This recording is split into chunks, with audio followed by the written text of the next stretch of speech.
মহানগৰীৰ জিএমচিএইচৰ প্ৰেক্ষাগৃহত দুদিনীয়াকৈ অনুষ্ঠিত হৈছে মেকআপ মহোৎসৱ। লাৰ্ণ ট্ৰু প্ৰফেশ্যনেল স্কিল ৱৰ্ল্ডৰ উদ্যোগত অনুষ্ঠিত হৈছে এই মহোৎসৱ। অসমৰ বিভিন্ন প্ৰান্তৰ মেকআপ প্ৰশিক্ষাৰ্থীয়ে মেকআপৰ প্ৰশিক্ষণ লৈছে এই অনুষ্ঠানত।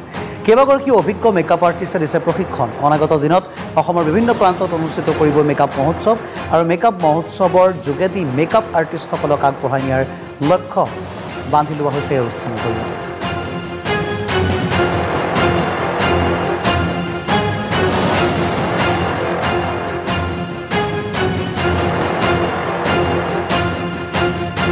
আমাৰ দুদিনীয়া প্ৰগ্ৰাম আছিলে গুৱাহাটী জিএমচিএইচ অডিটৰিয়ামত।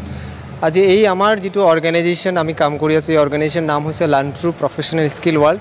বিগত আমি 5 বছৰ ধৰি আজি আমি অসমৰ সৰু এটা জগাৰ পৰা আমি ষ্টাৰ্ট কৰি আজি পূৰা অসমত তাৰ লগত নৰ্থ ইষ্ট ইণ্ডিয়াৰ বিভিন্ন ঠাইত আমি লাহে লাহে আমি কাম কৰি আছোঁ। আৰু এই মহা উৎসৱত যিটো প্ৰগ্ৰাম হৈ আছে তাতে আমাৰ অসমৰে 6 গৰাকী মেকআপ আৰ্টিষ্ট ইয়াতে আজি পাৰফৰ্ম কৰিছে।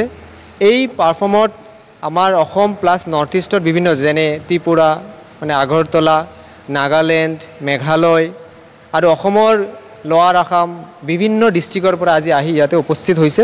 আজি বহুতে প্ৰশিক্ষণ লৈ গৈছে। সেইটো কাৰণে আমাৰ ভাল লাগিছে যে আমাৰ অসমৰে ষ্টুডেণ্টসকল বা আৰ্টিষ্টসকলে ইয়াত শিকিব পাৰিছে ইমান ধুনীয়াকৈ। আৰু আমাৰ যিটো ইভেণ্ট হৈ আছে তাতে আজি 300ৰো অধিক মেকআপ আৰ্টিষ্টে আহি আমাক সহযোগ কৰিছে। সেইটো আমাৰ খুব ভাল লাগিছে। আৰু আমাৰ যিটো department learn through professional skill ৱৰ্ল্ডৰ সদায় এইটোৱে চেষ্টা আছে যে আমি আমাৰ বিউটি ইণ্ডাষ্ট্ৰীত মেকআপ ইণ্ডাষ্ট্ৰীত কাম কৰি থকা আৰ্টিষ্টসকলক কেনেকৈ আৰু আগুৱাই লৈ যাব পাৰোঁ, তেওঁলোকৰ কাৰণে কি কি সুবিধা কি কি অসুবিধা তেওঁলোকৰ হৈ আছে সেইবোৰ চালি জাৰি তেওঁলোকক আগুৱাই লৈ যোৱাটো হৈছে আমাৰ মেইন কাম। আৰু সেইখিনিকে আমি কাম কৰি আছোঁ। আৰু যোৱা 5টা বছৰ ধৰি আমাৰ গোটেই মেকআপ আৰ্টিষ্টসমূহে আমাক সেই জেগাত সহযোগ কৰিছে আৰু আমি তেওঁলোকক ধন্যবাদ জ্ঞাপন কৰিছোঁ। আৰু আমি সকলোকে লৈ একেলগে আগুৱাম বুলি আমি প্ৰতিশ্ৰুতি দিছোঁ।